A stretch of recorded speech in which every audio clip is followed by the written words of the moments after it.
Hey guys, we are back. Welcome to Rankable episode 41. I'm your host as usual, Jared Thomas, Senior Account Executive at iPullRank. And today we've got a great episode lined up for you guys. I know we missed last week's episode, so sorry, I've definitely been missing you guys. But today we're going to talk about leveraging automation in your sales approach. But we're actually going to veer away from that because we actually have an interesting guest today.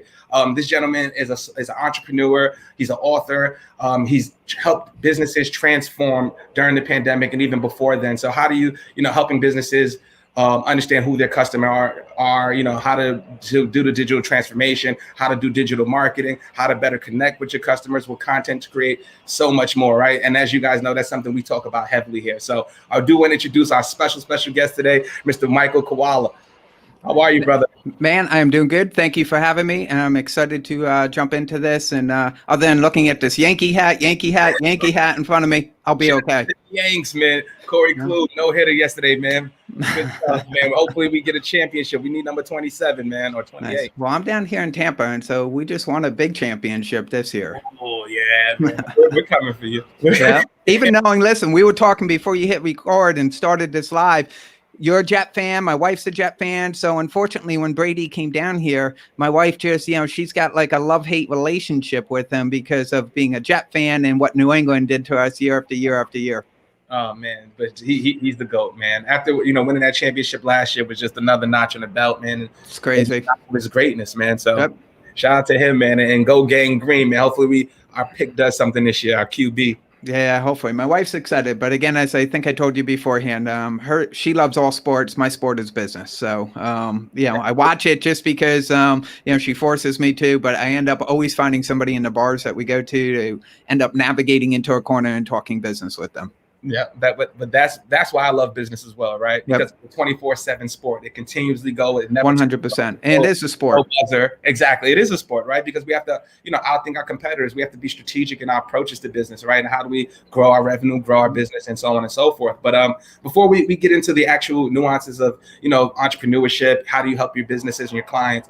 Tell us a little bit more about how you got into business in general. Like, what do you love about it, and how did you transform to entrepreneurship or shift to entrepreneurship? Yeah. So, starting at the age of 8, I was getting Entrepreneur magazine. So, I was born in 72, literally 1979, 1980 is when I started getting my first subscription. Loved it. My father worked on Madison Avenue. He had an agency in Manhattan. So in the summers, my parents were divorced. I spent every summer, even when I was a little kid, in like his agency, working with him, and like he stuck me in the mailroom, whatever. But if we walked into a store, he did what was called point of purchase advertising, POP displays. So when you walk into a store, why is a display a certain way? And it still applies today. But from a little age, like at age 6, I remember my father like literally telling me like, "Oh, look at that display," like if it's cosmetics or alcohol or whatever it may be, and saying, "Hey, here's why it is the way it is." And so growing up, I was always very interested in that.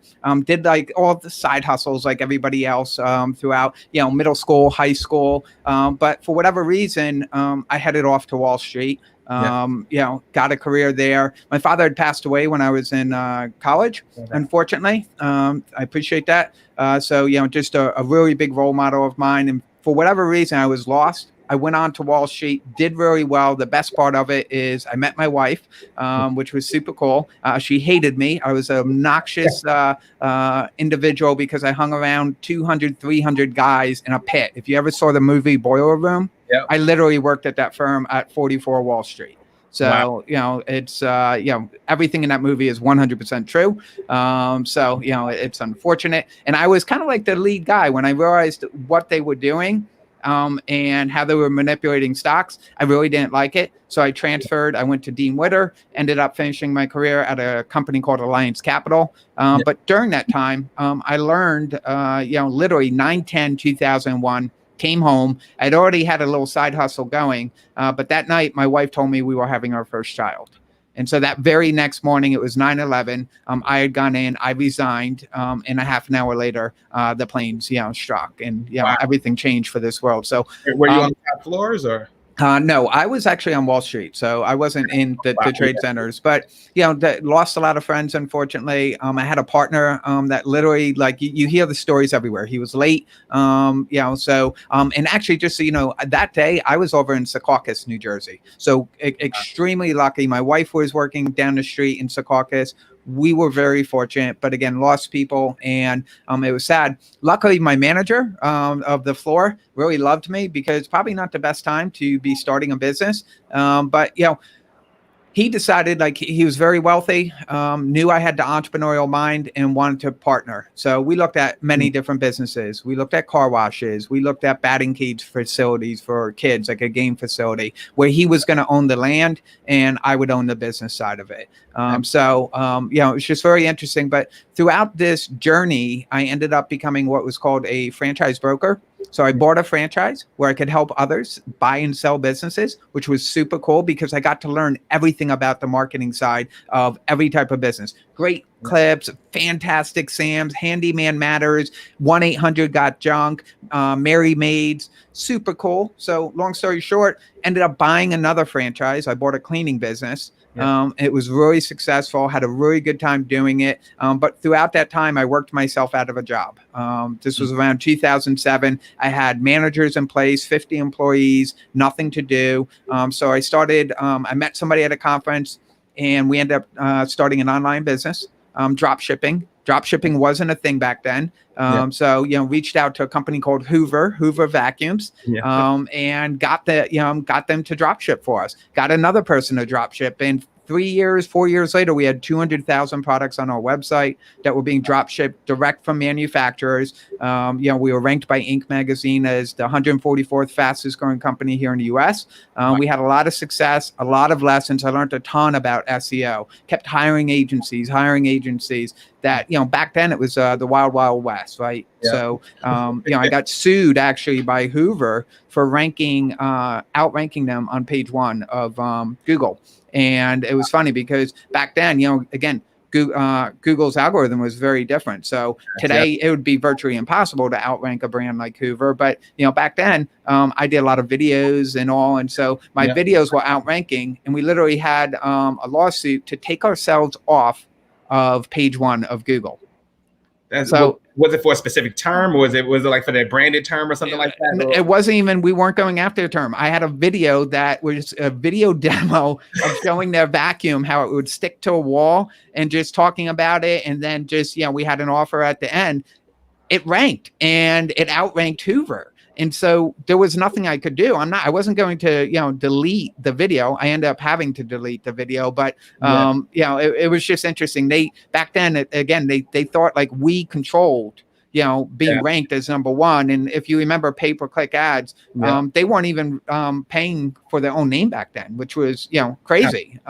So anyway, a lot of things have changed, but I know that's not what we're here to talk about today. So let's jump right into it.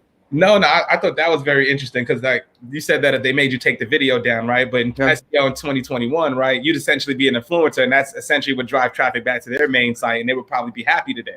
100%. And so, but they, it's interesting because there's still a lot of brands out there, I would say, that haven't transitioned into this digital age. So there is a ton of opportunities, for companies like yourself and just everybody out there, because I don't believe we're even, tapping into the opportunity. I literally, just before we got on the call, was speaking to somebody, and we were talking about, geofencing. And so I'm not sure if you're familiar with it, but, So, it's used obviously in the automotive industry very well, but any business owner can really use this right now and draw a geofence around anything. So, hey, you love, the New York Jets, right? You could draw literally a geofence around the stadium. Unfortunately, you'll get any planes flying over. But other than that, anybody that's at that Jet game, if you're selling Jet apparel, that would be the smartest tool to be using online. But again, people aren't doing it. So digital changes so fast and all the time. So it's an exciting industry.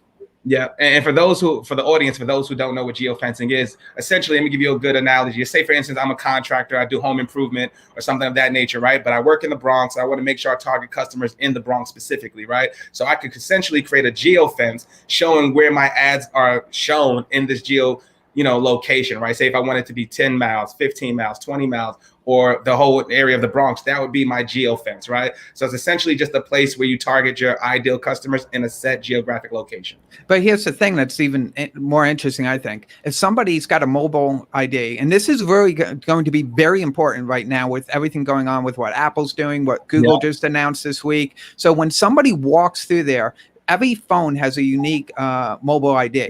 Right. So when they walk through that fence, you have their information. I can not only send them a postcard or an email, I could also technically, if they have streaming TV, I'm a local plumber.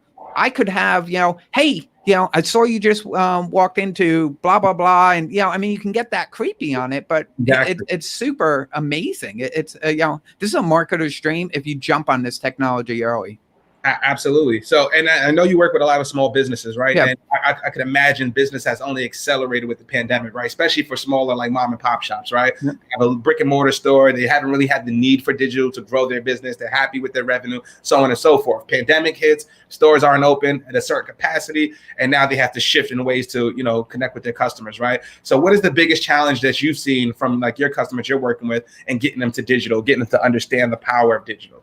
I mean, first off, whether you're a local, retail shop or an online, nobody was ever really looking at the basics of business, and they still don't today, I don't believe. So, technically, I dissect a business over 8 weeks. And what I look at first is always, just do they know who their customer is? I mean, viciously knowing who your customer is, complementary companies that they do business with, competitors, right? Because then what happens is in, the second week, what I like to do is look at their messaging. Do they really understand their messaging, and how do they differentiate themselves from the market? Because then when you know those two things, then when you start to go get traffic, you can, it's not just online, but you could do strategic partnerships. If you understand like a complementary product, why aren't you reaching out to them and seeing how big their email list is and seeing if you can partner with them? Again, find a win-win situation there. But, and just to touch on email lists,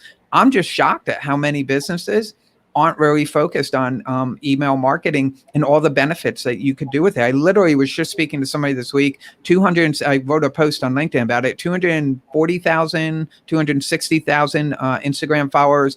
They get it's all done organic over the last 18 months. They get like 40,000. I was looking at his analytics. That's another thing. Never looked at their analytics. So had a complete misunderstanding of who their market was.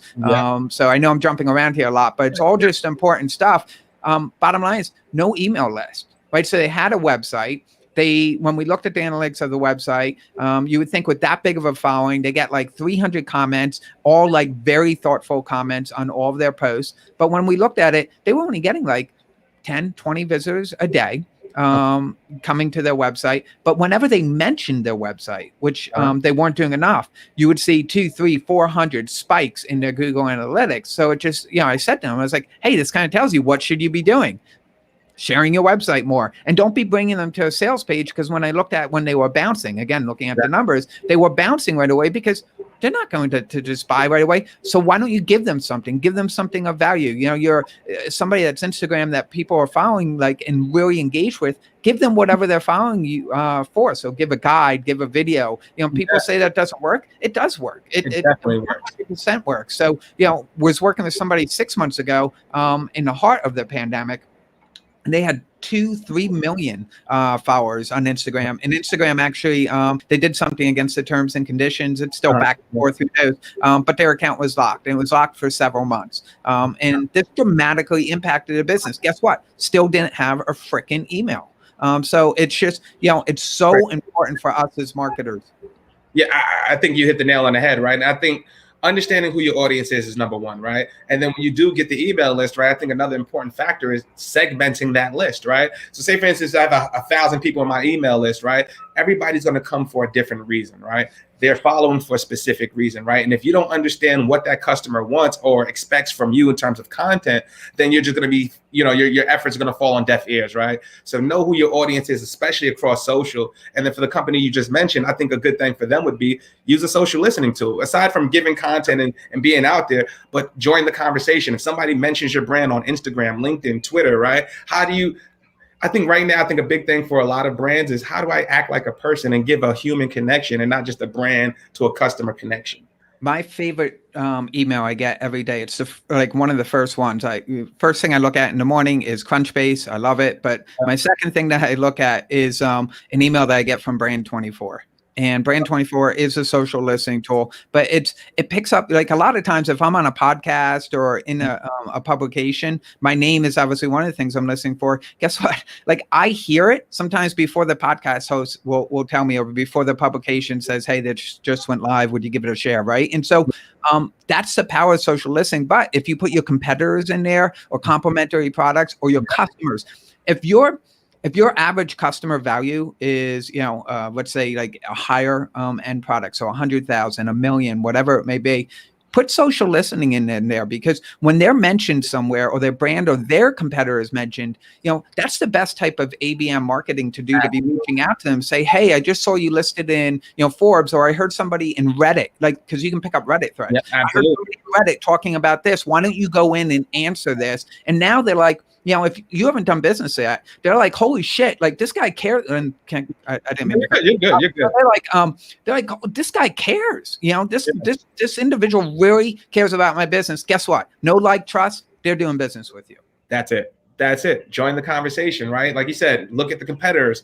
Look, especially for the long sales cycles. Like if you have a $1 million product, right?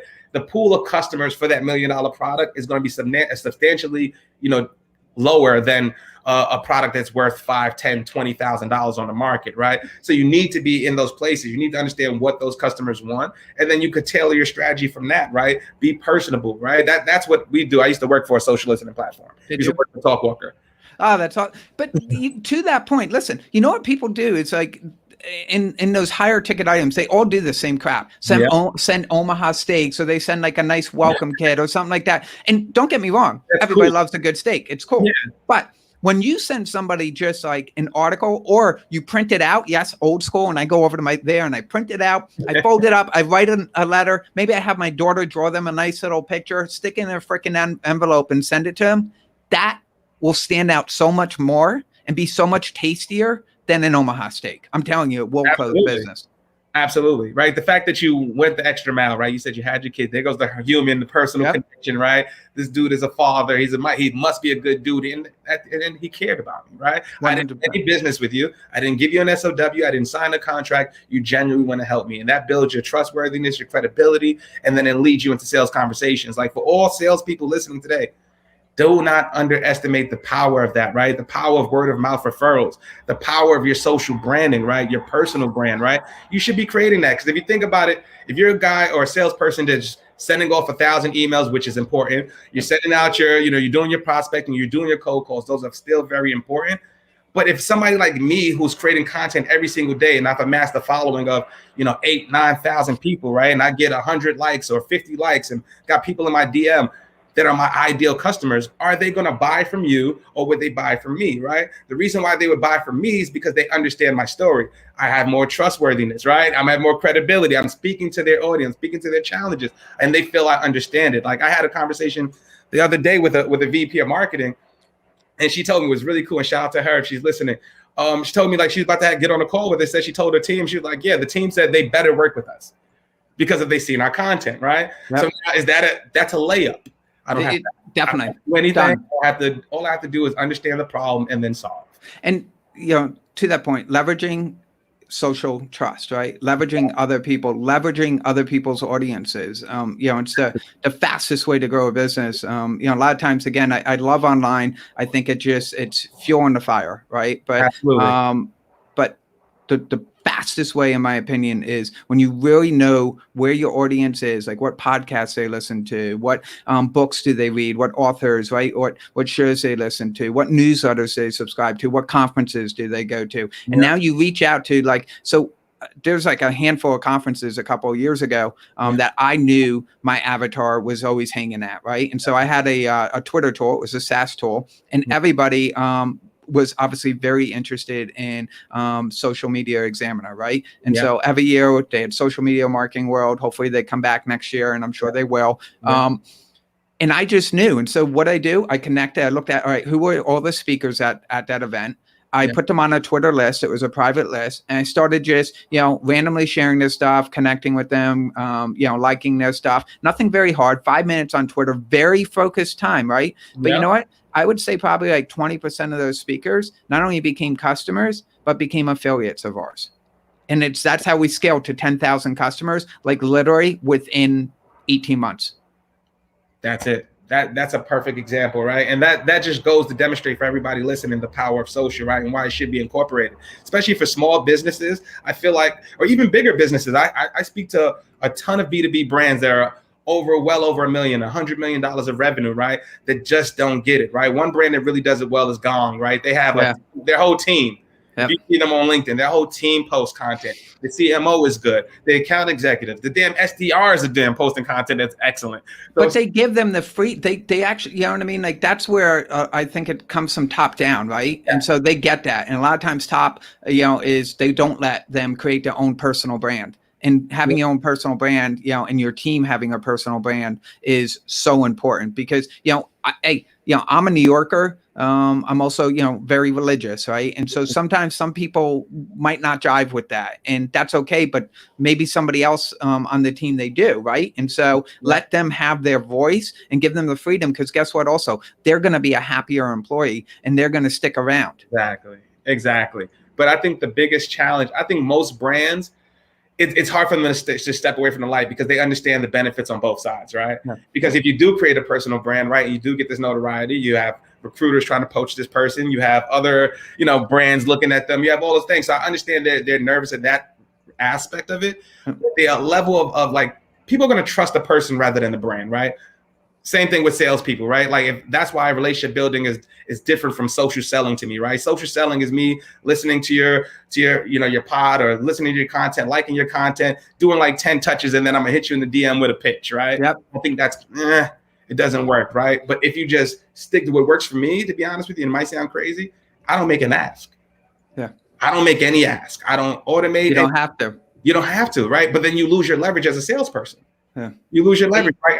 I'd rather be the hunted rather than the hunter, right? And the way you do that is by creating a content that speaks to your audience, right? Being yourself. I'll share the moments of me and my son on the jet ski, right? That's because awesome. I'm a person, and that's just what it is, right? And then you see that now when I'm on the phone with you, but that was really cool, Jared. How old is your son? And this and the third. And now we have something to build on. And then once we build on that, we get into your problem, and then the floodgates wide open, right? And I think you have to understand this. You have to have a system behind it, and you have to have trust and faith in the system, right? And so, one of my favorite books, I speak about it all the time, and I follow it. It's called The Dream 100, The Ultimate Sales Machine by Chet Holmes.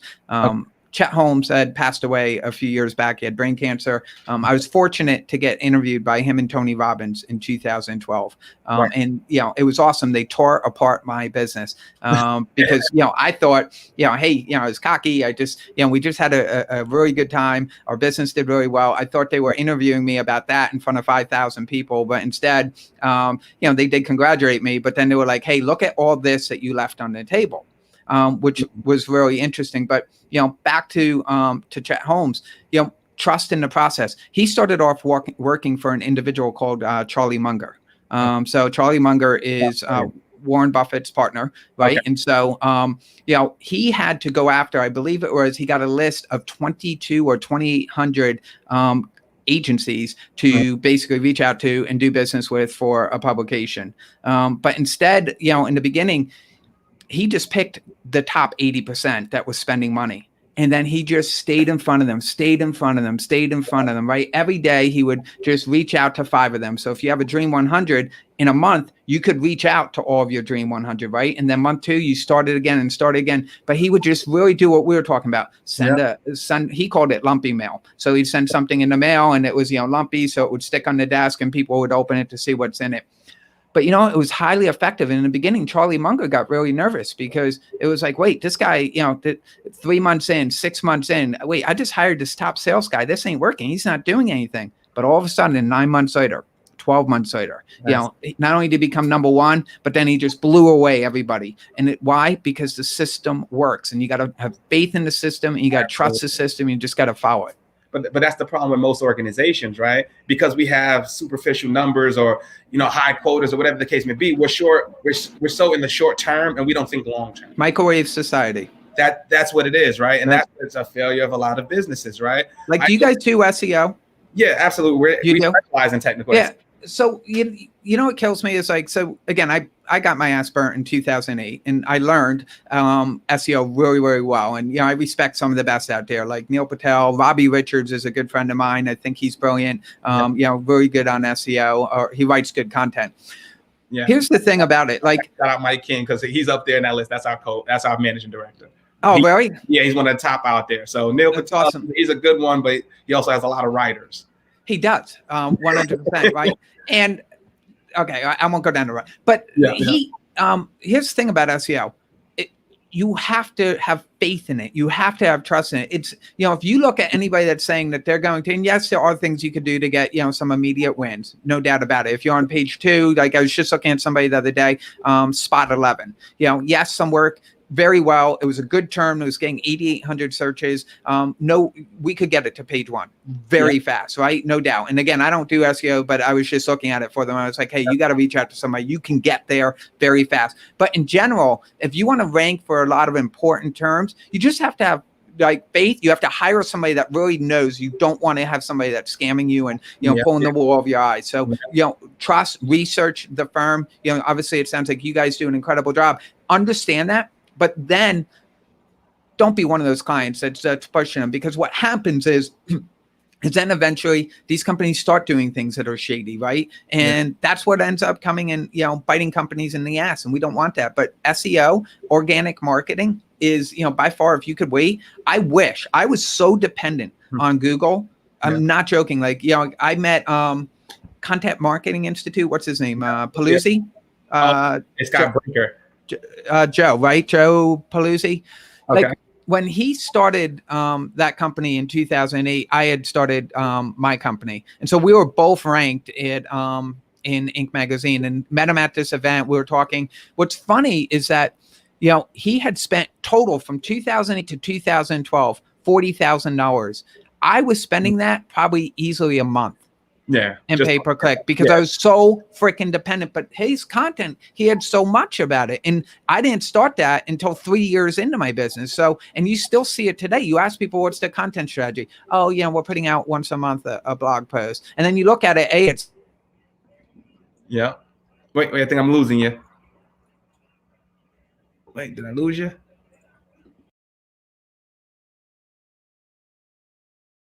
Sucks. And B, once a month. Hello. I think I lost you.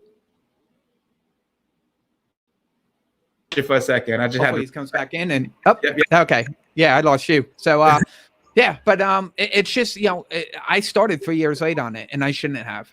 But long story short, I think all businesses so important. And just look at what we're doing right now. This piece of content, you're going to download it. You can write a blog post around it. You have probably 10 or 20 pieces of content that you can use between, Insta, here on LinkedIn. You clip a little parts of this. I mean, my son, who's on the other side of the house right now, he's graduating next week. God bless him. So psyched for him. 18 years old. And that's what he's doing. He's not going to college. He does video editing already for businesses. And he makes, really good money. And hopefully he's going to make a lot more. And he enjoys what he does. But he takes people's Twitch streams, and then he puts it down into either 30-second or, anywhere up to 5 minutes, little strips for people. And now they've got multiple content to be sharing and sharing and sharing. It's so important. Repurpose the name of the game, right? How do you turn one thing into 10 pieces of content, right? Yeah. Like you said, right? We clip this up. That's 2 days of LinkedIn. If I got four clips from this, that's a week worth of content, right? I can spread that out. Then we could create a blog post around it. We could do so many things, right? And I think the biggest thing for content, like you said, with a lot of businesses, right? They create that one piece of content, right? The problem is they just think they create for themselves and not the audience. Yeah. Right. This is what I think is important for my business. This is what I think you should be searching for. This is what I think you should be looking at me for. No, I'm going to search the way I want to. And if what the pandemic hasn't shown us is that everything has been flipped on its head, right? The way we search is different. The way we consume content is different. The way we buy is different. You want a frictionless sales process. And what I mean by that is you want the content to speak for itself and answer all of the customers' questions. So by the time they speak to Michael or myself on the sales side, they already know what they want. We're literally just doing the human to human connection and giving you contracts for them. But also, it's not just writing that piece of content once and then you're done. And you see that as a lot of error with folks, where it's like, again, this is going to become multiple pieces of content. And then when you share it, if you don't share it, like sometimes people think just share it once and I'm done. No, share it multiple times, tag people in it, have conversations with people in the thread, because what happens, that feeds the algorithm, right? And so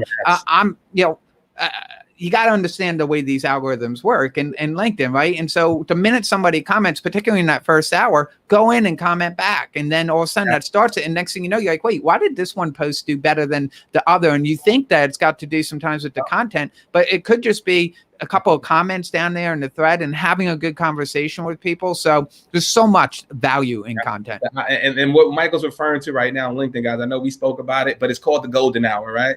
It's the most important hour of when you first post, right? It basically tells the algorithm, based on your engagement or how much engagement you receive, how many feeds they push you out into, right? Yeah. So you know, I don't know if you noticed or know of this, right? But like if you do support, right, that boosts your engagement, that boosts your, you know, notoriety in the algorithm, and so to speak, right? So support, make sure you review, you comment, you do everything you need to do to get that engagement up in that first hour, and then you'll notice the difference, right? That'll be the difference between 5,000 and 10,000 views, right? So always think about that. You know, if you that's why people do pods, right? And a pod. I was just going to ask you, what are your thoughts on pods? I hate them. Yeah. You know what? I bet you anything. And I wrote about this last week with LinkedIn's change of now only 100, connections, which I think is fine. I bet you anything, you're going to see a lot more pods popping up. You're going to see a lot more spam coming into your messaging because they didn't limit messaging.